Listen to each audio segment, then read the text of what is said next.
Launching a new product globally is chaotic. Millions are spent on development, yet the vast majority of new offerings fail to survive their first year. To manage this complexity, firms prioritize strategic planning across three distinct levels: corporate, business unit, and the specific market offering. At the corporate level, headquarters manages its businesses like an investment portfolio, allocating resources based on each unit's market position and growth rate. Kraft utilized this portfolio approach when they split into two companies. They separated their high-growth global snack business, Mondelez International, from the category-dominant grocery brands in the Kraft Heinz portfolio. While corporate strategy sets the direction, the actual market offering is the level where the company creates and captures value with the customer. Planning at this level requires a bifurcation between strategy, choosing the target market and value proposition, and tactics, which define the actual attributes of the offering. Traditional models like Porter's Five Forces or the 4Ps often struggle to keep these layers distinct in a service-oriented economy. To ensure long-term survival, firms need a more rigorous architecture that bridges the gap between customer needs and market reality. Mastering the market offering requires a systematic approach, beginning with the 5C, 3V, and 7T frameworks. The first step in this architecture is defining the precise market space in which the offering will compete. Professional planners often rely on Porter's Five Forces, but that framework analyzes competition from a rigid industry perspective, focusing on things like the bargaining power of suppliers and the threat of new entrants. The 5C framework shifts this focus to customer needs. It defines the market by the individuals whose requirements the company intends to fulfill. Under this model, industry boundaries become less relevant. If an entity fulfills the same customer need as your company, it is a competitor, regardless of whether you share the same industry classification. The target customer is the central node. Choosing this specific demographic dictates the requirements for every other entity in the ecosystem. The customer's needs clarify who the true competitors are and determine which internal resources the company must manage to develop a superior offering. This also identifies the collaborators, partners like suppliers or distributors, who provide the complementary resources the company lacks but needs to satisfy the customer. Finally, the entire ecosystem operates within a context. This encompasses the sociocultural, technological, regulatory, and economic factors that constrain how the company manages the offering.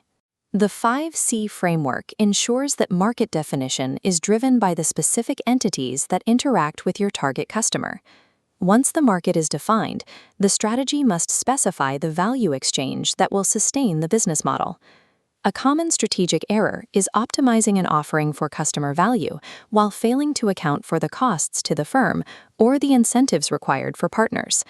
The 3V market value principle asserts that an offering must create value for three distinct entities: the customer, the collaborator, and the company.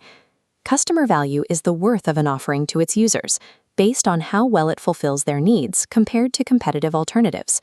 Collaborator value defines why suppliers or distributors would choose your offering over others to achieve their own business goals. Company value determines the worth of the offering to the firm itself, weighed against other opportunities the company could pursue.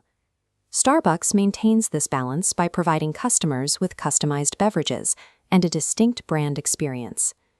Simultaneously, coffee growers receive consistent demand for their product, and Starbucks extracts the revenue needed to build its brand and market footprint.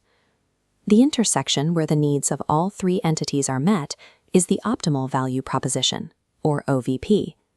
Failing to create superior value for any of these three market entities leaves the business model unsustainable. Strategy remains conceptual and invisible to the customer until it is manifested through tactics. The legacy tool for this is the 4P framework: product, price, promotion, and place. While simple, it was designed for a 1960s manufacturing economy. A significant limitation of the 4P framework is its inability to distinguish between the physical product, the service, and the brand, which often function as three separate value drivers. The 7T framework provides the necessary detail for modern offerings, breaking execution into 7 distinct tactical attributes. The first 5 tactics involve designing value. This distinguishes the product, which transfers ownership rights to the customer, from the service, which provides benefits without ownership, such as a software lease or repair. It also separates the brand. This tactic creates unique value and emotional associations that can exist entirely apart from the functional product or service. The design phase is rounded out by price, the monetary charge, and incentives, which include tools like price reductions, coupons, or rebates to enhance the offering's value.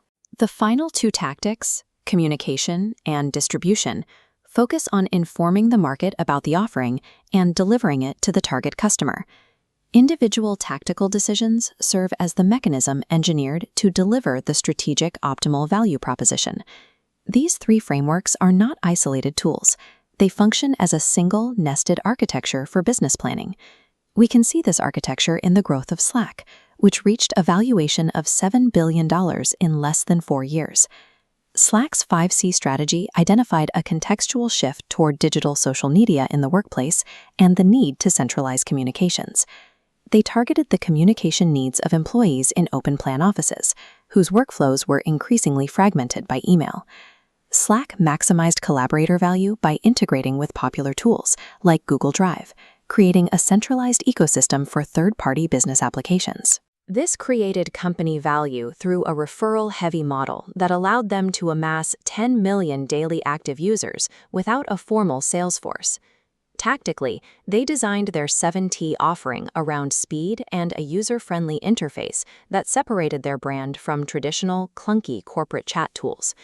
Their pricing and incentives utilized freemium tiers, removing the barrier to entry while capturing the value of active, expanding teams. While the tactical 7T attributes are frequently modified to respond to the market, the core strategic architecture must remain the primary guide for the firm. Long-term market success requires the discipline to maintain this interlocking architecture, ensuring that every tactical attribute is engineered to fulfill a real customer